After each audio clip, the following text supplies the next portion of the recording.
Anong luto ng labs? Lambot na nga yung paano. Ano yan? May new version. New version ng labs sa pagluluto. Paawid, ano yan? Chicken, Miswa. chicken feet with miswa. And patola. Wow. Healthy. Ang labs ko. Pinalambot mo na yung, yung pinalambot ko kagabi, diba? Oo, pressure cooker. Ang galing naman ng labs ko. Bagong namin yan mga kalabs. Bagong ulam. Bagong luto. Pinalambot pala niya sa pressure cooker. So, malambot ang paa. Favorite ko yung mga kalabs, paa.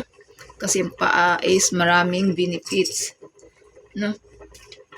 Ano siya, collagen. Kaya masarap. Malambot ang ano niya. Ayan lang, lambot. Sarap kumain ng paa pag malambot. So, may seasoning.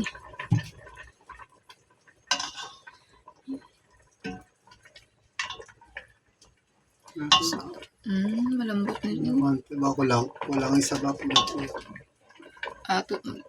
Kukunti pa sa baon yan. Hanggang sa ano, no? So, ayan. Lambot. Ang sarap. Favorite ko talaga yan. Hindi ko nakuha ng step by step sa pagluluto ng labs. Kaya hindi ko nakuha ng paano niya niluto. Pero ang alam ko lang, pinireshore cooker niya muna yung chicken feet. Bago yan. Yan na ginisa. Diniretso niya. Tapos, lagyan niya sibuyas. So, ayan ang patula. Healthy. Kasi wala siyang hindi na siya ginisa. Yun o. Sarap din siguro yung pag may malunggay, ano?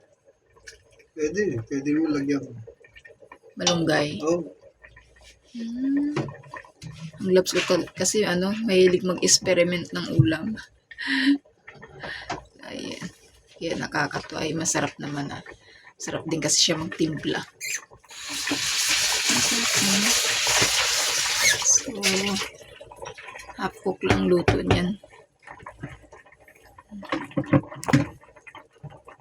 Yan na rin yung baon niya. Yan yung aming almusal, tanghalian, hapunan. Pang niyan, pang isang araw. Ayun, ang sarap. Excited ako sa paa. Favorite ko kasi ang paa, mga kalabs.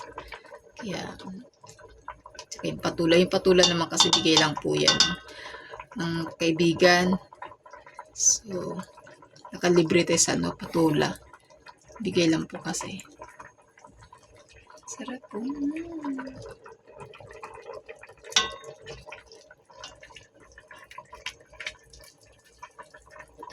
Yan, luto na mga kalabs. Finish na to. Luto na. Luto na nga patola. Ayan, sarap. Saya ako mga kalabs kasi May konti sabaw. Lutuyo pa nga yun. tuyo pa siya. Ayan, nakakatuwa ang aming ulam. Simple lang mga kalabs, pero masarap. Ayan. Prepare na tayo ng baon ng labs ko.